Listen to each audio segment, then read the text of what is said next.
Hello, this is Carl here from Carl Benson YouTube channel. Hope you're having a really good day today. Today's content is a little bit different to what I normally do. Got myself a bit of a jerry rig setup here. I'm using a Logitech C920 camera webcam, and just so I can show you, and I hope everything is in view for you. I've got the camera attached to my cap by using the part of the clamping system of this, because I just wanted to give you sort of like a bird's eye view, and for you guys to see what I'm seeing. And yeah, it seems to be working out okay. And I'm using the Logitech G633 headphones, just so you can hear my voice with the mic and that. I hope it sounds okay for you guys. And what I've got here is a bit of a, I don't know what you call it, a jerry rig. You know, I've got the Alphacool Eisbear pump. I don't know what the proper name is for this, but it's from my Eisbear 360, and originally what happened was this sprung a leak, and so I shelved it, bought a replacement pump at housing and that, and using that now in the PC over there. And yeah, so it got used in there, and now I'm thinking, so I'm still not used to this. Just got to adjust my camera a little bit, and now I'm thinking of using this in there in this computer, because I've now fixed this. And what I did was I had to strip it all down, take the housing off, which is quite easy. You just got to undo these 4 copper screws underneath, and once you got the tubes off, the housing just basically slips off. And what I did was I put a piece of tubing on when it was all naked, screwed it on, just looping into itself, and filled it with that red liquid, and looked to see where it was springing a leak from, and sure enough, just around the edges of where it screws in, that's where it was leaking. Stress fractures from me over tightening.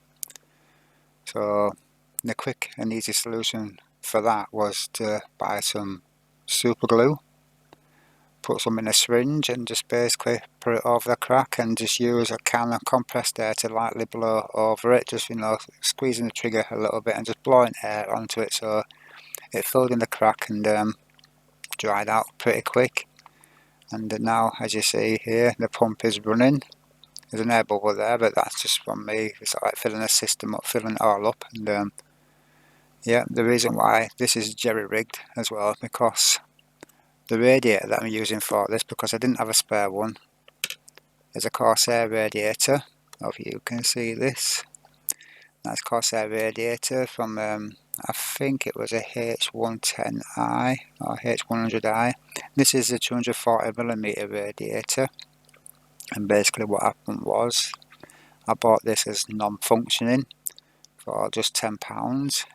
The pump had failed, but I thought it was worth paying just £10 for me just to get this radiator. And so yeah, I purchased it, and managed to strip it down and take off the pump head, the Corsair pump head with a failed pump, and strip down that pump head, and managed to actually sell the RGB setup and the little board inside to operate the pump and all that, and I actually sold that for £15. So not only did I get my money back on this, but I made £5 as well. So basically, this little setup here hasn't cost me anything other than the pump I had to replace this with, and instead of binning this, I replaced it and just super glued it. And what I'm doing now is just leak testing it. I've been leak testing it for a good few hours now on full power. And I'm going on some red tissue here, and so far no red puddles have formed. And I've got some tissue down this end, because basically I've just got the tubes pressed onto the pressure fittings with barbs. That's what it is. It's aluminium barbs this end, and 8mm barbs or 6mm. I think they're 8mm barbs. And yeah, because this is 8mm tubing, on the inside, and I think 13 on the outside. No, 11. It's a 8 by 11 or 11 by 8, depending which way you want to put it. And it got me to thinking, to doing a full custom loop. Now, I know I've got this pump working, and it's a good little pump on its own with up to, you know, a 360mm radiator.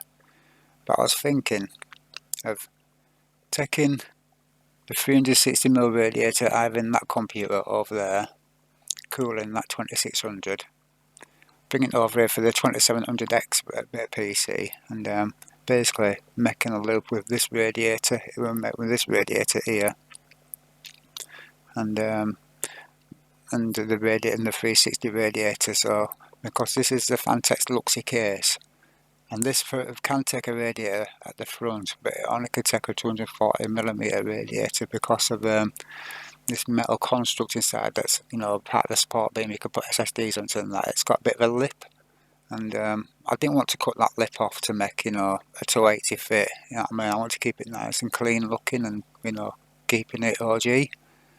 And I didn't want to ruin this PC case. It cost a lot of money. So yeah. So this is the plan, to put the 240 at the front, the 360 at the top, and to do my own custom loop. If we get me, let's see if I can reach around and get the tubing. I do have some tubing here, and just reach around and get this. And yeah, this is the replacement tubing that I'm going to use, and this is 8mm inside diameter, 11mm outside diameter, and it fits onto the Alphacool fittings that you see here. These are the ones, these are the fittings that you get with the Nexus GPXN M12 1080 water block. And that's what I'm going to do. I'm going to make my own little custom loop. And I purchased this pump res, as you can see, with condensation inside it. I've leak tested it, and that's how I leak tested this one, the same thing. And just put a piece of tubing on there, loop it back on itself, and I just ran it for 24 hours with some water inside it, and put it on some paper towels, and just tested it and made sure no leaks, anything like that, and it was fine. And the flow rate that this can give out compared to this, it's chalk and cheese. I mean, this the Alphacool one is okay, but once you start putting anything more than 360mm radiator onto the loop, it loses its oomph, and it's pretty lame, to tell you the truth. You know, I mean, on it spins up to 2600 RPM, and I mean, I don't know how much this one is, to tell you the truth.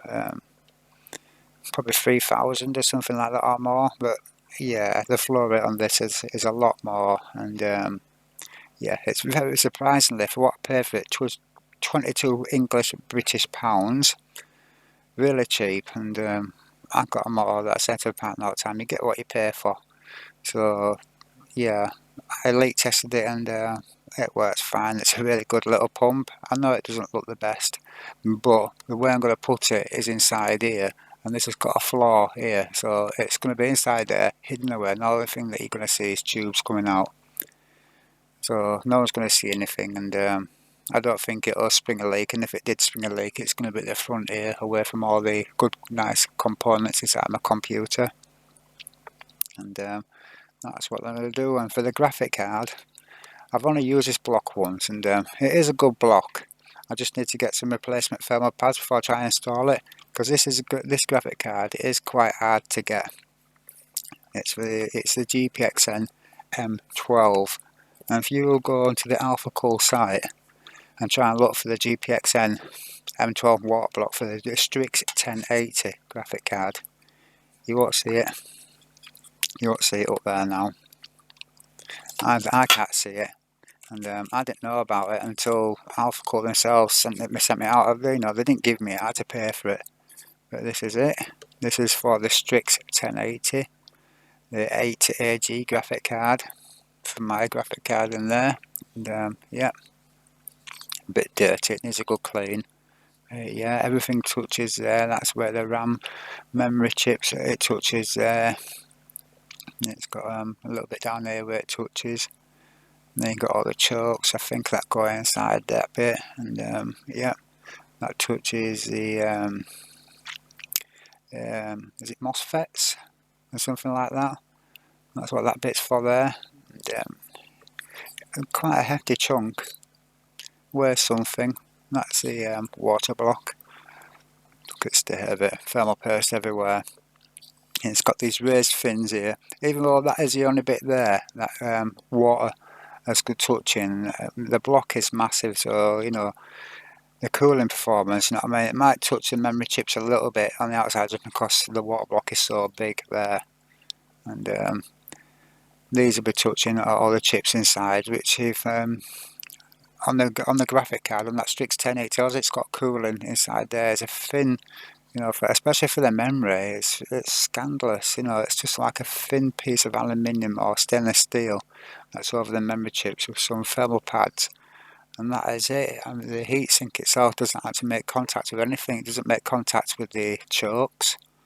And that's what we'll call them, chokes, and or the MOSFETs, anything like that. It doesn't make contact with anything. You know, this graphic card block does. And yeah, but in summertime, it will give you your idle temps will be whatever your room temperature is. In wintertime, you might get a little bit colder, which is possible in winter time, and make sure you save all the screws as well when you're taking off. When I'm taking all my graphic card screws off, all the screws are going there. That's why it says GTX 1080 screws there, so I reuse that bag. That was the thermal pad bag. This is all the thermal pads for it. I mean, I could clean them up and reuse them, but I prefer not to. Get some new ones. And that says Ryzen. I haven't got a Ryzen on there, but these are the little spacers that I've made because I lost half of them. They're the actual spacers for it. Yeah, I just need to get a few more things so I can have it all up and running to make a loop for my 1080 2700X system. Because to tell you the truth, for the summertime that we've had this year, it's been a hot one. I mean, over there, this is really hot for UK, maybe not so hot in other parts of the world where you're used to hot weather, but when you've got 29.7 degrees in your bedroom with all windows open, sorry about that noise, it was stiflingly hot. And yeah, my radiator, even the, you know, this behemoth of a CPU cooler I've got in there, the Corsair H150i Pro CPU cooler, was struggling to actually keep my CPU cool. I had to take all the fan filters out, take the roof off, I took the overclock off, I took, you know, had my memory running at stock speeds, the graphic card dialed back, everything just to keep it cool and to stop the temperatures running away, because it was just so hot. I mean, outside it was touching nearly 40 degrees, and yeah, the computer just wasn't faring well that day. I couldn't get any decent gaming done, you know what I mean, I'll get screen tearing everywhere, and yeah, it just wasn't having a happy time. It was throttling back, and yeah, so drastic measures have to be taken. So this is what I'm planning to do, and if you've done anything like this, you know, because I don't have a lot of money, you know, and I've got to make do with what I can get, and if I can reuse things and recycle things, like, you know, I've got also, let me just get this out here, I've got another little radiator that I can use as well, 120mm with aluminium bars, but I'll just have to get a step down thing, because these are I think these are 6mm barbs rather than the 8mm, so the tube wouldn't fit. But what I can do is just get some more tubing, some 6mm inside diameter and 11mm outside if I can get some, and then use a barb step down, so it'll be 8mm on one side and 6mm on the other side, so it can accommodate this radiator, and add this into the system on the rear exhaust. So yeah, be a little cool system, you know what I mean. Yeah, granted a mismatch of different radiators, but you know, once you've got them all in there, who's going to know? I mean, no one's going to see the Corsair logo. No one's, you know, no one's going to really see, if you look in there, you're not really going to see the top radiator. The only radiator that's going to be on show is the rear exhaust, and it looks just like any other radiator, to tell you the truth, just without fancy fittings, just barbs. And yeah, I just thought I'd share this with you guys, and let me know what you think. If it's a good idea to do it, would you do it? And is there anything that, if you would do this, anything that you do to make it easier or add to the system, or if you can guide me and give me advice, it'd be all appreciated. Thanks a lot, guys, and please hit the subscribe button if you haven't already, and throw me a thumbs up. Cheers, thanks a lot.